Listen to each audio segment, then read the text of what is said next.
Hello, I'm Ollie and this is Criminally, where I talk about crime, pulp, horror, that kind of thing. Today I've got an unboxing video for you. I'm going to be unboxing the Penstar eNote paper tablet.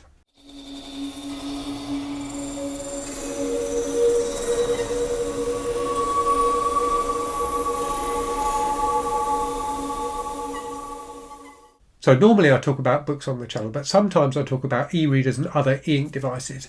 Penstar recently reached out to me and asked me if I'd like to take a look at their eNote paper tablet. So they've sent me this for free. I don't have to send it back to them, but all of my thoughts in this video and the review video that I do after this will be completely my own. So what I'm going to do in this video is unbox the device, give you some first impressions. I'll kind of get it set up and have a bit of a play with it, and then I'll come back probably in a couple of weeks' time and do a full review video. There's a couple of things about this device that really intrigue me. So firstly, it's worth saying that it's positioned a bit differently than most of the e-ink devices I've talked about on the channel before. So this is definitely positioned as a paper tablet, as a note-taking device, a device to help you, kind of record stuff in your hobbies or your work or whatever. So a paper, like a digital paper notepad, rather than being an e-reader. Now you can install apps and things like this on it, so you can use it as an e-reader definitely, and I will definitely try that out, but it's definitely positioned first and foremost as a paper tablet. There are two things that are really interesting about it though. So the first one is that it doesn't have a touch layer. So most e-ink devices nowadays have a touch layer so that you can use your fingers to choose menu options and things like that on the screen, turn the pages, that kind of thing. This device doesn't have that. It only has a pen layer. So you can write on it and you can use the pen to navigate around the device, but you can't use your fingers to navigate. It does have a load of buttons down one side though, and the buttons really intrigue me. I'm a big fan of buttons on devices, and I always love devices with buttons. I much prefer, for example, e-readers that have got page turn buttons than ones that don't. So I'm really intrigued to see how the buttons work on this device. The other thing that seems really cool about it is there are apps that you can get for a load of different platforms that allow you to synchronize your notes and things like that from the paper tablet to other devices. So you can get one for like iPad, for Windows, for Mac OS. So I'll definitely be trying those out as well in my review. Right, so I'm going to flip the camera now and start unboxing this and give you my impressions of it. Okay, so I've removed the plastic wrap. The box actually has quite a nice feel to it. It's got a slight texture to it. I'm not sure I'm too keen on the Penstar logo, but I do quite like the kind of rainbow holographic effect on that kind of fake ribbon they've got on there. And as you can see here, it's got that icon for multiple device cloud synchronization. So that's what I was talking about, the fact that you can synchronize your data across different devices. So let's take this off and get the box open and have a look, see what it looks like. So here we go.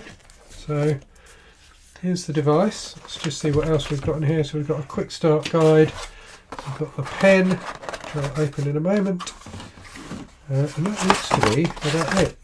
Can't see any cables or anything. No. Right, let's put the box to one side. So here is the device with a nice bit of plastic wrap over it. Let's peel that off.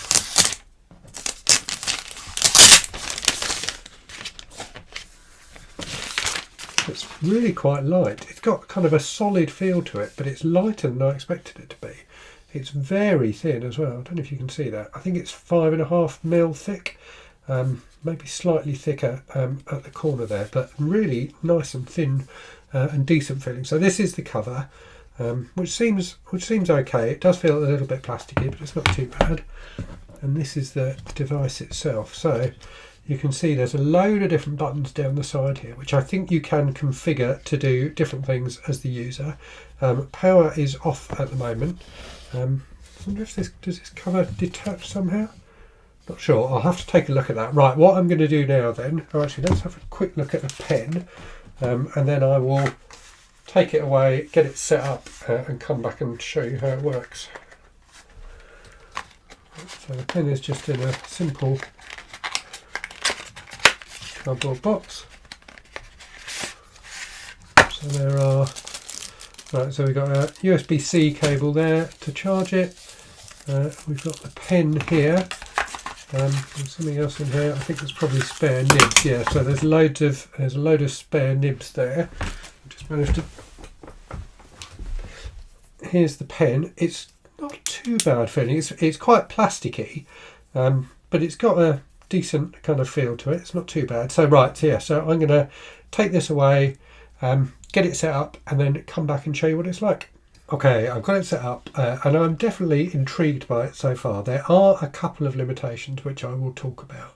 But firstly, let me talk about what's good about it. So firstly, the screen is really nice. So having that lack of a touch layer definitely means the screen is really nice and crisp and clear. If you look at it, it's like, you know, the text is right on the screen. There's very little between you and the ink display, which I really like. I've also found, though, that not having the touch layer, I've constantly, while trying to set it up, was trying to touch it because I'm just so used to that.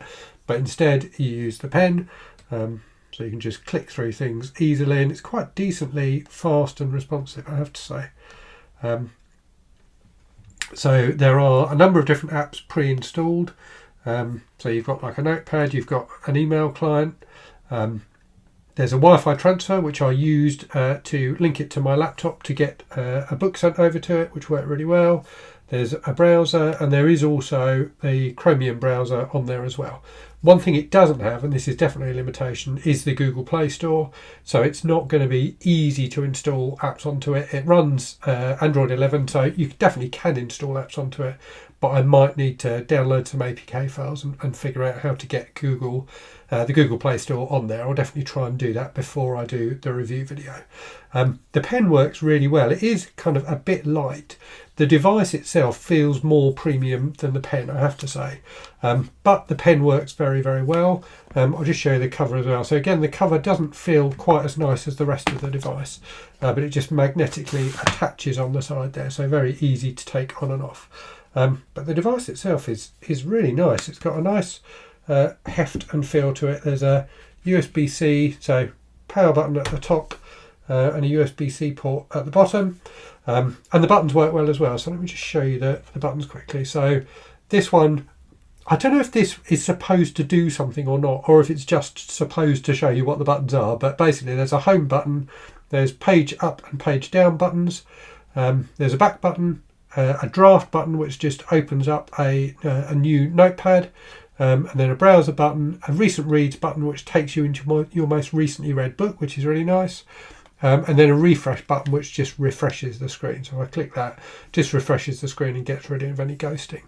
So let me just show you books. So I've imported one book into here. So this is Shogun, which is what I'm reading at the moment. So if I go into that,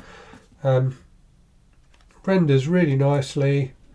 If I use the page down button, you can see the text on the screen looks lovely, really clear. I think it's only like a 220 or 230 ppi screen rather than a 300, but it looks fine. It looks really good. So that's definitely a plus. I'll go back to home, and let's show you the note-taking function. So I'll go into notes, so you can set up notes and things like that. So I've got a draft here. So a load of different options at the top, but the pen just works really nicely, and you can change, as you'd expect, to different pen types. So like a calligraphy pen, if I use that, you can see it's very different, and if you push kind of lightly on the screen or harder on the screen, you get a slightly different effect. The actual page really does feel like paper. I don't know if you can hear that scratching on the microphone, but it very much is like writing on paper, more so than with many of these devices. So I can see this being a really nice device for note-taking on. There's a little button on the side of the pen there, so if you hold that down, you can then use it as an eraser. So quite nice and simple to use, I have to say.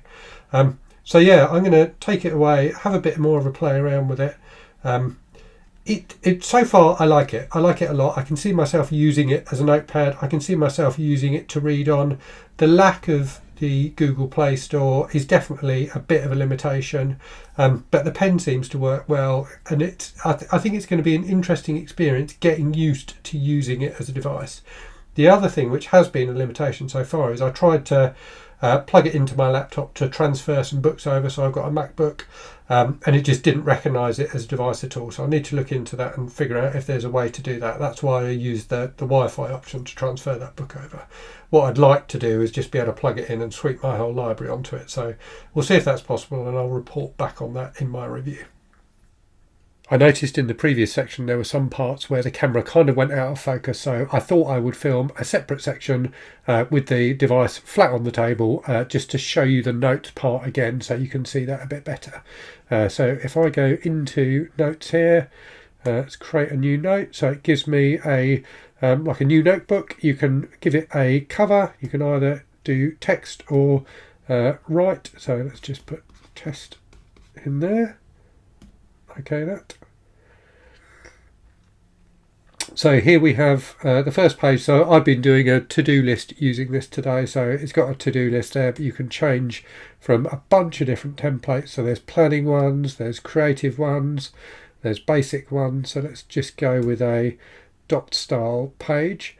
And you really can just scribble away to your heart's content. There's a load of different pen types you can use. So like a calligraphy pen, a marker pen. So let me just show you the marker.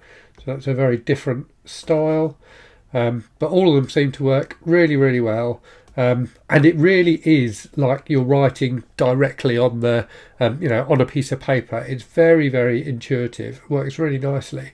For some reason, if you go into pen, you can see there are different colours, which feels a little bit odd given it's a black and white device. So I'm not sure why that is. But yeah, the handwriting just works brilliantly because there's no touch layer, because it's just pen input. You don't get situations where your hand resting on the screen can disrupt things. You can also see how bad my handwriting is. But yeah, it gives you an idea. The other thing that's really nice is the buttons are actually contextual. So in different apps on the device, they will do different things. So here you can see you can scroll through the pages of your notebook using those. You can switch between the eraser and the pen. You can add a new page. You can go into full screen, or you can refresh. So just like wipe any ghosting off the screen. So if I let's add a new page.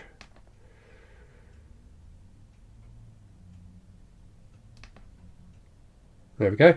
And then if I use this one, it just switches between eraser and pen. So if I write something, and then press that button, and then do that, it just makes it a bit easier to navigate around, and really does feel like the natural nature of using a notebook. So I love the fact that there are physical buttons for doing the things that you would do physically with a notebook, like turning the pages. So those are my first impressions of the Penstar eNote paper tablet, and I would say so far so good. I definitely like the crispness of the screen. I've really enjoyed writing on it with the pen, and I'm loving having physical buttons. If you've got any questions at all about this, do leave them in the comments on this video, and I'll try and answer them in my full review video, which will probably be in about 2 to 3 weeks. I'm going to take this away, have a really good play with it, see if I can get around some of those limitations, and then I'll report back with that full review. The one thing I haven't said so far in this video is the price. So this retails currently on the Penstar site for $369 in the US, which I think is about £280 in the UK. So it is quite competitively priced for a device of its type. Anyway, I will leave it there and say, as always, thanks very much for watching. Hope you're safe and well out there. Hope you're reading good stuff, and I'll speak to you again very soon. Cheerio.